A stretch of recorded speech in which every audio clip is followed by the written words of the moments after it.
దేవుని సన్నిధిలో ప్రార్థన చేయి. ప్రభువా, ఈ నెలను దీవించావు, ఈ నెల ఆశీర్వదించావు, నీకు వందనాలు.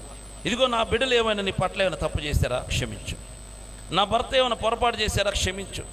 ఇదిగో నీ దృష్టికి అంగీకారంగా మేము లేమా, అదిగో మమ్మల్ని క్షమించి అంగీకారంగా మార్చు అని తల్లిదండ్రులు కూర్చొని ప్రార్థన చేయాలా. అప్పుడు దేవుడు నీ కలిగిన దాన్ని కొద్దిని ఇంకొద్దిగా ఆశీర్వదిస్తారు, మళ్ళీ దాన్ని ఇంకొద్దిగా ఆశీర్వదిస్తారు, మళ్ళీ దాన్ని ఇంకా ఆశీర్వదిస్తారు. ఆ విధంగా లెక్కలేని ఆశీర్వాదం మన మీదకి వస్తుంది. దేవునికి స్తుతి కలుగునగాక. అంతేగాని తల్లి ఒక దారిన తండ్రి ఒక దారిని పోయి ఏదో ఆదివారం ఒకసారి వచ్చి దేవా దీవించమంటే ఆయన దీవించడం ఆయనకు అవసరం లేదు. అవసరం నీది.